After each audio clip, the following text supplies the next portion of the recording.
Welcome to the Michigan Man Podcast on Wolverine Sports Radio, a member of the V Sporto Network, and in partnership with SB Nation's Maize and Brew, for Wolverine fans from coast to coast. Go Blue and welcome to the show. I'm your host, Mike Fitzpatrick. B10 Media Days is in the books. Practice begins next Wednesday, and the biggest recruiting event of the year is coming up this weekend, the barbecue at the Big House. Joining us this week to discuss that and more is beat writer Clayton Sayfie from the Wolverine Magazine. It's hard to believe, but next Wednesday, Jim Harbaugh and his team will have their first practice of the season. Before you know it, it will be September 3rd, and Colorado State will be here, and we will be teeing it up to start another season. It's been a wild and wacky offseason, as we all know. It's time to put that all behind us now and focus on the fast-approaching season. My guest today says at B10 Media Days this week, Jim Harbaugh seemed relaxed, confident, and upbeat. He's ready for the season, and as he said, the goals are clear. Beat Michigan State and Ohio State in the same year. Win the Big Ten and the national championship. Up next with his thoughts on B10 Media Days and much more is beat writer Clayton Sayfie from the Wolverine Magazine. So stay with us.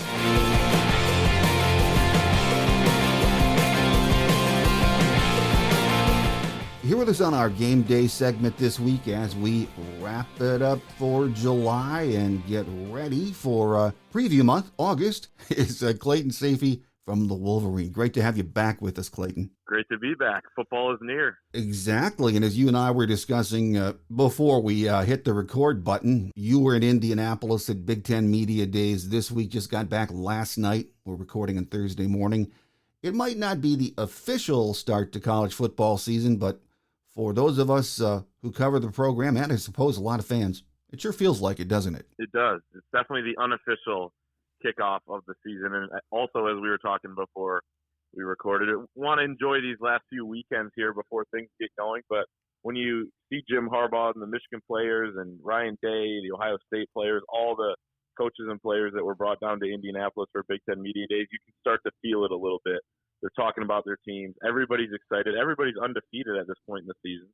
So you get that excitement from each and every team. And then you start thinking about the games. And I think there's a week 0 game between in Ireland, right? Between Northwestern and Nebraska. So you start thinking about the matchups and getting excited about that, what you're going to be doing in a few weeks, watching games on TV or tailgating before a Michigan game and things like that. So it feels closer and closer. Camp starts August 3rd, which is next Wednesday. And then they go from there. And that's where the team is forged, as Jim Harbaugh says. So super exciting. Oh, absolutely. And I watched just about every head coach and every player that came with their respective teams speak to the media. Just fascinating to watch. But let's talk about Jim Harbaugh for a moment, Clayton. I mean, last year he seemed really edgy when talking about the team. It was really different. But this year, when he spoke, I think it was on Tuesday, he really seemed very kicked back and relaxed, didn't he? Yeah, it was. I wrote a column before we went down there for Media Days, how this is going to be a different Jim Harbaugh because he's never gone to this event. He's never had an off season. He's never had a preseason as the reigning Big Ten champion. It's always been kind of, good teams that fizzle out at the end of the year, as we know, Ohio State, and then the bowl streak of not being able to win a bowl game since his first season. But this is different. They're coming in as kind of the team that people are looking at. All the guys talked about a target they have on their back. But you're right. Harbaugh last year, I thought everyone was talking about how energized he was and how it seemed like, he was going to turn things around or die trying. Now, not many believed him, but this year he was just talking about how well the offseason has gone. He talked about the one day where he interviewed for the Vikings job, and that was the only really rocky day of the entire thing. He loves this team. That was kind of the number one takeaway, and every coach is going to say that. But with Harbaugh and some of these other guys that talk, you kind of got to read how they're saying it too. That's one of the biggest things, and you can tell. And even the evidence there is Eric All was talking about how Harbaugh actually canceled a recent player-led practice because he thought they were working too hard, and he wanted to pull them back a little bit, give them a little bit of rest before fall camp starts. So I think he likes guys like that that he wants to pull back as opposed to talk them into things, and he talked about that as well. in terms of how he kind of was up there and what his energy was like, he definitely was the reigning Big Ten champion. He was the AP Coach of the Year. You could tell he cracked a few jokes during his hour-long session. He even had the no comment heard around the world about the Ryan Day third base quote back in November. He said he wouldn't comment on who that was about, which is basically a yes, that is about Ryan Day. But then he even took a shot at a local reporter at one point. Nothing crazy, but just kind of a little jab, and he was definitely feeling himself. But you kind of feel like that confident, maybe little slightly less than cocky Jim Harbaugh is back, and it was fun to watch. I mean, we were cracking up a little bit. The local reporters, when you'd get asked a question by some of the national or out of town reporters who don't quite know exactly how to craft those questions just yet with him, and then you get kind of a funny response. So it was very, very interesting to hear what he had to say. One thing, but the second thing is how he was saying it and kind of his demeanor there, and I thought he was really confident. He was, as always, interesting trying to read in between the lines when you're listening to Coach Harbaugh. It takes some work. One of the questions I get, and a lot of fans were hoping that he would talk more about it at Media Days, was the battle between Cade McNamara and J.J. McCarthy. And, it was Big Ten Media Days. We're not going to get much from that, are we? No. I've talked to people about that over the last 48 hours, and they said, oh, yeah, not much of an update on the quarterbacks. And I was thinking, well, really not much has happened. I mean, he talked to the media at a satellite camp in June, and he basically gave the same comments then as he did on Tuesday, that the best player is going to play. How do you find out who the best player is? He plays the best. And really, we've just been waiting for fall camp next Wednesday for that to unfold. J.J. McCarthy has been banged up. He says he's pretty much 100% now, from what he's been saying on the team trip around the state of Michigan. So that's huge, and that means that this battle will be there. But basically what Harbaugh said about the quarterback battle is, Cade McNamara is going in as the starter. He's going to take the number one snaps on August 3rd, and J.J. McCarthy can beat him out, but he's going to be tough to beat out. And he said Cade McNamara, it'll be tough for him to beat J.J. McCarthy out. So that's kind of basically a sentence that means nothing. But at the same time, I think it's important and interesting that he's leaving this thing, pretty wide open. Now, I will say this, and I wrote about this morning, did a 22 takeaways from 2022 Big Ten Media Days, and one of them is just the way he's kind of handling this thing. I think we all can look back at 2017, the battle between Wilton Speight and John O'Korn, and learn that maybe the approach of having a returning starter in Wilton Speight and making him, basically taking him off that pedestal as a starter and saying, hey, you're going to have to earn this back. Not saying that the Cade's not going to have to earn this thing, but I think he's being a little more careful with taking things, that job away from him. He says he's the number one guy. He still has to earn it. But, I think the messaging there is a little different. And talking to Cade McNamara for about a half an hour, being at his podium, he seems confident. He said this is his team. This is, from a leadership standpoint, but he just wants to win. And he feels like that's what the whole quarterback room's vibe is as well. That includes J.J. McCarthy. So it'll be a competitive battle, I think. But, I think Cade McNamara is the type of guy that's going to keep it cordial. And he spoke about that as well. And that's going to be big because he is a leader on this team. And even if he doesn't win the job, he's got to stay up and he's got to, still contribute to the team. So not a huge update on the quarterbacks, but I thought there were some interesting things. Again, as you put it perfectly, reading between the lines is kind of a lot of the job at this point, especially in the off season. So I thought we were able to do that just a little bit. Yeah, and I thought it was interesting listening to what Cade McNamara has to say. He is a leader. He's a very well-spoken young man. That's why Jim brought him to Media Days. He represents the team extremely well and himself. But, he should be confident it's his job to lose. He quarterbacked the Big Ten championship team and a team to the playoffs. That says a lot, doesn't it? It does. And, you can tell that he, feels that way, that, he said at one point that I think I've proven in the past that I can help this team win, and he absolutely has, as you mentioned.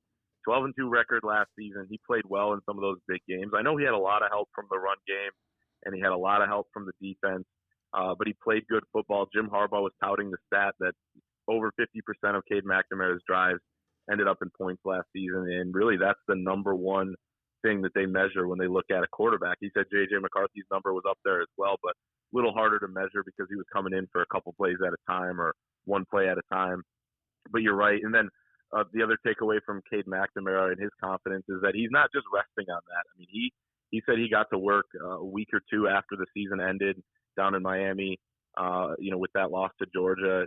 He was during spring break, definitely don't blame anyone for getting some rest there or going out and taking a vacation. He was out in California working with Jordan Palmer, his quarterback's coach, or his quarterback's trainer, and just getting back to work. He said his footwork has gotten a lot better.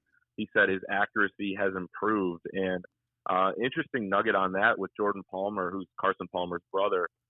He trains Josh Allen, a lot of other NFL quarterbacks, and Josh Allen has credited him for really, bringing up that completion percentage from his rookie year, which was not very high. I don't have the exact number in front of me, but he has helped guys get more accurate, which is, as most quarterbacks say, the hardest thing to do.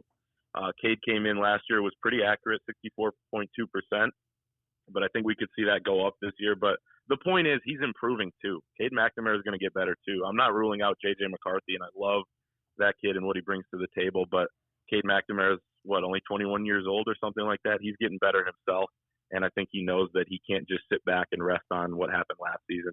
He has to be an even better quarterback this year. Oh, absolutely. You can tell he does know that. And we're going to have plenty of time to watch how that develops, as you mentioned. Practice starts next week on the 3rd of August. We will hear about the battle at quarterback every day.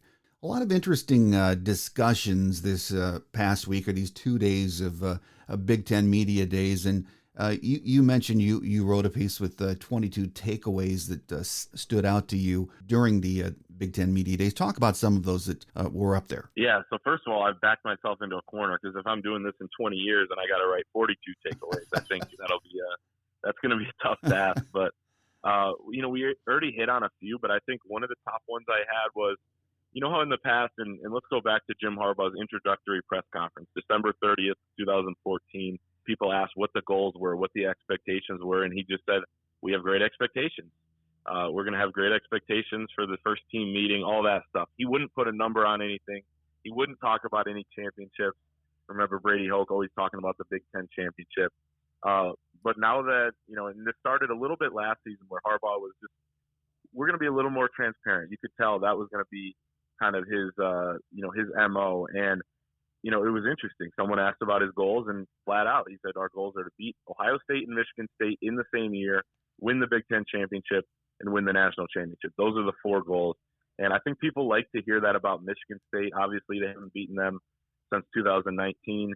The 2 losses last year, controversial and very heartbreaking in East Lansing, and then the year before, the COVID thing in an empty big house. But people are excited to hear that, I think. And, my takeaway from that was just he's throwing those goals out there. And I think that speaks to the team he has, that he feels like they can handle that as well. A lot of guys talked about the emphasis on Michigan State as well. They might start a drill that is dedicated to Michigan State, similar to their 9-on-7 drill that they've coined the Beat Ohio drill. So I thought that was interesting as well. And this next one also speaks to the confidence I think that Harbaugh was speaking with. We all saw the comments that Ryan Day told Ohio State boosters they need $13 million of NIL money to keep the roster intact. And Harbaugh was asked about that from a Columbus reporter, and he said, let's double that at Michigan. I think we can double that. And he said, also brought up, first one to bring it up, and I know he's been cutting edge on some of these issues in college athletics in the past, but that players should sign an NIL deal with the Big Ten to get some of the TV revenue. And I bet the Big Ten people were like, hey, shut up, Jim. We don't want to spread around that money. But I thought that was interesting, and I don't know if that's possible, but I think it's, he said he wants players to get paid directly and get a piece of the pie. I don't think many people are talking about that at this point, but I think fans were excited to hear that as well about the NIL, because they've been frustrated with some of the transformational, not transactional type of comments from Jim Harbaugh over the last couple months. But I think when he was given the opportunity to elaborate here, he really showed that he is for that. He wants his players to make money, and it's going to help in recruiting as well, obviously. The last thing that stands out now, since I have the floor at this point, is just the freshman that Jim Harbaugh alluded to that is a gift from the football gods. He said he wouldn't say who, so he wouldn't say who it was. You can kind of deduce, though, that from his conversation with Bruce Feldman, he talked about Kenneth Grant, who enrolled in the summer, the defensive tackle, weighs 349 pounds and clocked a sub-5 40-yard dash, which is just crazy.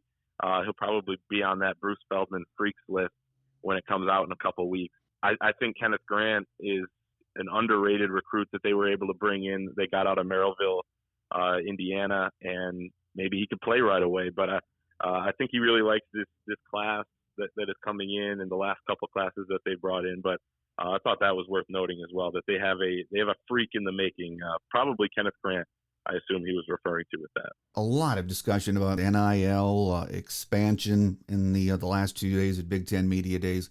And I thought it was interesting to hear Commissioner Warren talking about UCLA and USC joining the conference, and the fact that the Big Ten is open, as he said, to expanding beyond 16 teams. How many? He didn't really mention that number, but I'm quite sure it isn't over yet, is it, Clayton? No, it's not. And it's funny.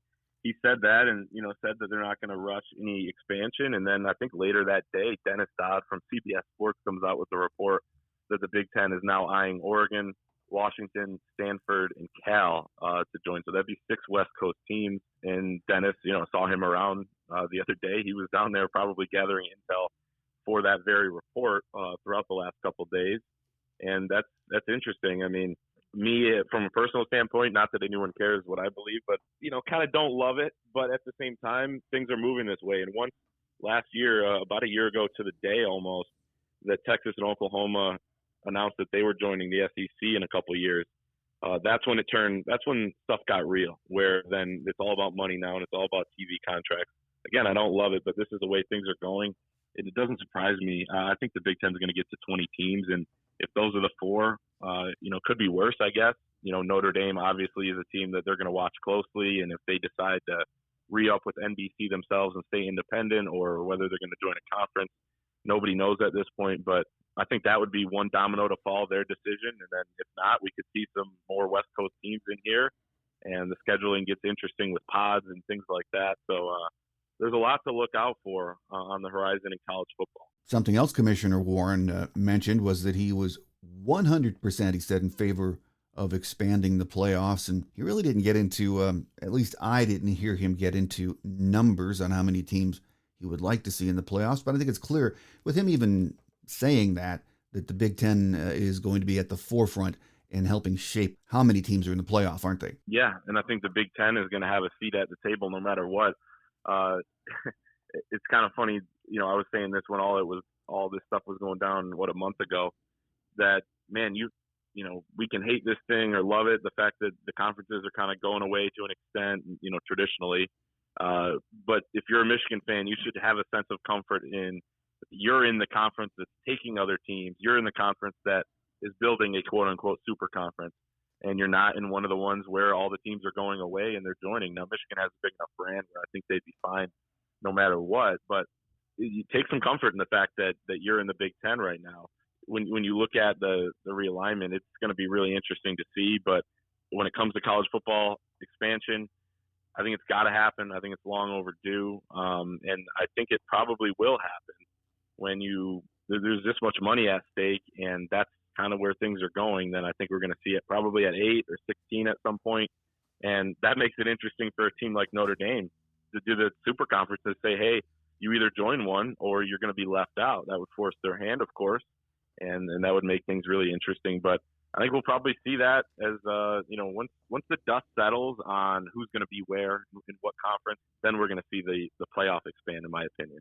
Well, one of the other discussion points or topics, Clayton, which you have to expect this year, is NIL, and there was a lot of that chatter at Big Ten Media Days. And to a lot of the fans, a lot of them I talk to anyway, they're confused with NIL from what they read and see in the media. It is a big gray area, and I know it changes or is different from state to state.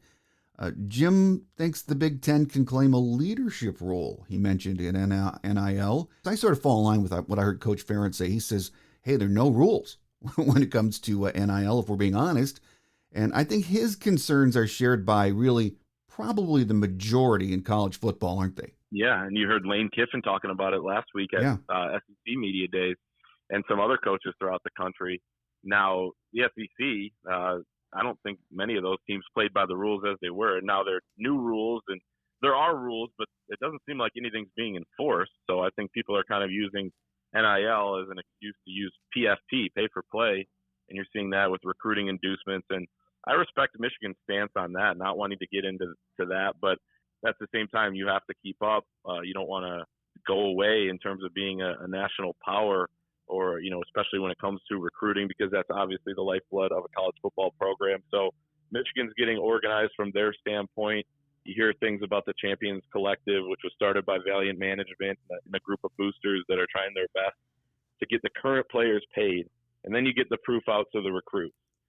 That's kind of the way to do it, and that's the formula. And that's why I think a lot of people, when NIL was passed, thought that Michigan was going to benefit from that in recruiting. I still think they will, but they're playing a longer game, and that has people worried right now, which is natural, because uncertainty is kind of scary at times, especially when it comes to a program that so many people love. So it's really, really interesting. And obviously we know that, as you said, the state laws are different everywhere. A lot of coaches talked about how they need federal regulation. Kevin Warren talked about that as well. I think most people agree on that.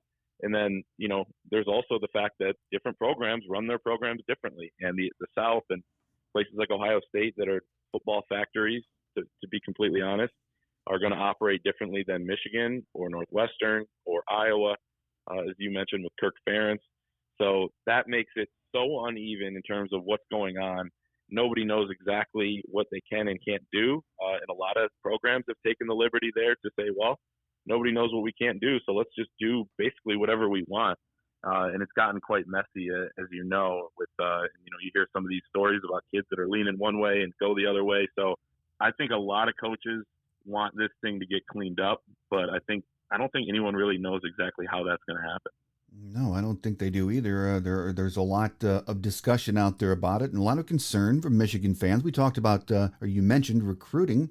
After coming off a Big Ten championship year, a playoff year, our fan base thought, "Hey, this is it, man. Now we're gonna compete on a recruiting level starting this year." I think most fans thought that with the Ohio States of the Big Ten, but that hasn't happened. There's a lot of angst out there right now surrounding this class of 23. Are you surprised at how slow it's coming together? I would say so. I mean, if you were to ask me, after the Big Ten championship game last year, or, even after signing day later that month, where this class would be ranked or how it would do, I would say, it would probably be pretty good. They're ranked 24th right now on the On3 consensus rankings. It's gotten better over the last few weeks. Credit Mike Elston for his defensive line recruiting for a good chunk of that. But, I think it's going to probably improve here through the stretch, the home stretch, and throughout the season. We saw Michigan finish really well last year with all the winning that they did on the field.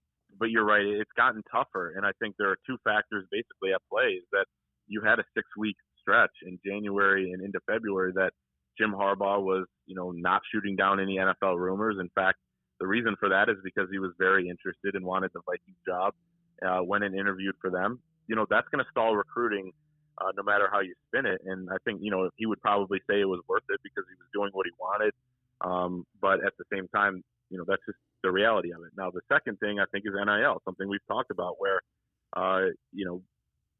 there are teams out there that are, not playing by the quote unquote rules that are not being enforced. And, I don't think Michigan's been willing to go into those waters yet. That's why I think, figuring out their exact NIL plan, getting the current players paid as much as they possibly can through the legal channels, is going to benefit them on the recruiting trail. And the speed of that is going to determine, just how well they can finish in this class. And it'll be fascinating to see, but win on the field. And I think you're going to be able to get some of the kids that you want.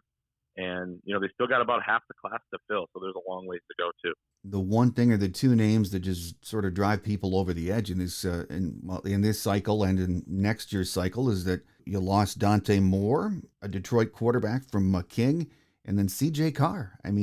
Most people thought, yeah, he'll end up here, as Grandpa Lloyd Carr said. I just assumed he would be at Michigan too, but that was shocking to a lot of Michigan fans. Do you think that Michigan and Jim are still going to recruit Dante Moore, though? I would assume so. I think that that's kind of been their style since I've started covering the team, where you see a guy go and commit somewhere else, but they're just going to continue to try to build that relationship and stay in touch. And you never know what can happen.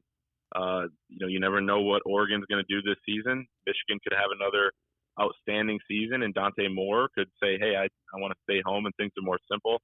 At the same time, I think with some of the NIL stuff, it's going to be harder to flip kids when they've agreed to things, or I'm not saying that's necessarily the case in Dante Moore's situation, or not, but that's something to watch too. How hard is it going to be to flip a kid? CJ Carr was a blow as well, not as big as Dante Moore in my opinion, but perception-wise, as you said, it doesn't look good that Lloyd Carr's grandson is going to Notre Dame, but 2024 quarterback recruiting isn't over, as we know. Actually, this weekend with the barbecue at the Big House, their biggest unofficial visit weekend of the summer, Jaden Davis, an elite quarterback in 2024, is set to come in. And our EJ Holland, our recruiting guru, basically has logged a prediction for Michigan to land him coming into this visit. They're going to personalize it for him. Jim Harbaugh and Matt Weiss, those guys are going to spend a lot of time with him this weekend. And there's a lot of buzz about, how he wants to join this class. It'd be the 2024 class. So that's something to watch as well. I think they can still do well there. But you're right. I mean, it's disappointing at the quarterback spot that you've gone. J.J. McCarthy was in 2021 already. They didn't get an elite guy in 2022. They got a couple intriguing prospects. 2023 looks like you swing and miss at basically your only target in Dante Moore. And then 24 started with C.J. Carr going to Notre Dame. But you can still, there's a lot of time here, and it looks like Michigan is trending for Jaden Davis right now, number 13 player in the country. So that would be a coup for Michigan, and I think it would kind of relieve a lot of people that are worried about that position going forward. Well, final question for you, Clayton, before we let you get away. This is such an exciting time of the year, as we talked about at the top of the interview. When Big 10 Media Days unfolds, it's unofficially the start of football season for most of us. Practice gets underway next week, so the previews are going to be rolling in magazines, media, and we'll be sick of them in a couple of weeks and be ready to tee it up, I should say. Last season was such a joy ride for Michigan fans. We had been waiting for that kind of a season for a long time. Do you see a repeat as a possibility this year? I think it's definitely a possibility. I don't have that predicted. I do have Michigan losing to Ohio State at the end of the season and Ohio State winning the Big Ten championship. But that's not to say Michigan can't win it either. I mean, when you look at what Michigan has coming back on the offensive side of the ball with two quarterbacks that are capable and that are probably going to be better than last season, you have Ronnie Bell coming back off an injury. Basically, every pass catcher is back. You lose Hassan Haskins, but you have Blake Corum and Donovan Edwards. The defense is a question mark, especially the front seven, losing Hutchinson and Ojabo, but Harbaugh says they have a no-star defense, and he feels like it could be even better than last season. That remains to be seen.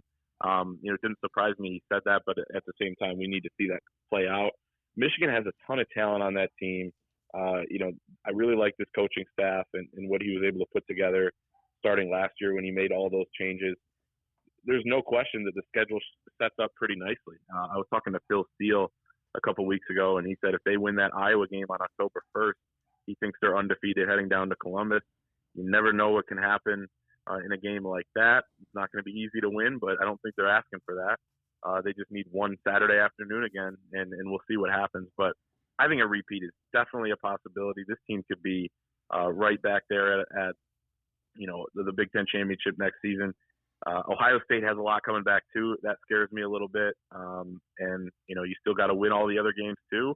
There's only been, they haven't done that. They haven't gone into Ohio State 11-0 under Harbaugh. So I think they have a good shot, but at the same time, probably wouldn't pick that. In fact, I haven't picked that, but they're right there. They're picked second by the media in the Big Ten poll. So it shows you just, they're not picked to win it again, but, they got that potential to get there.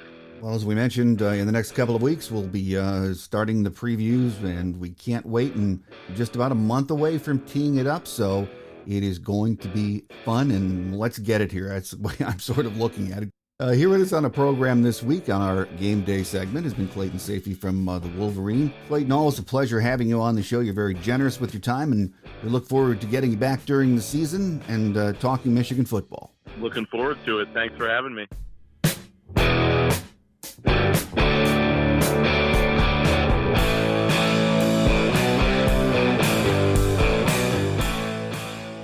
Thanks again to Clayton Sayfie from the Wolverine Magazine for joining us today. Our next show will signal our return to weekly programming as we get ready for another great season of Michigan football. In August, we'll spend most of our time previewing this year's team, watching position battles from week to week, sharing any injury news we learn, and we know we never get much of that, and we will have much, much more. So we'll be back on August 10th with our next show. So until then, enjoy what's left of summer and join me back here on August 10th for the latest news and chatter on Michigan football. That will do it for July. I'm your host, Mike Fitzpatrick. Have a great Wolverine week, everyone. Until we meet again, take care, and as always, go blue. Thanks for joining us today on The Michigan Man, here on Wolverine Sports Radio, a member of the V Sporto Network, and in partnership with SB Nation's Maize and Brew. Our listener lines are open 24/7 for your calls at 313-263-4842. That's 313-263-4842. Or email us at themichiganmanpodcast@yahoo.com. That's themichiganmanpodcast@yahoo.com. The Michigan Man Podcast is produced at the studios of Robin Lynn Productions, Allen Park, Michigan, and is not affiliated with the University of Michigan. Go Blue!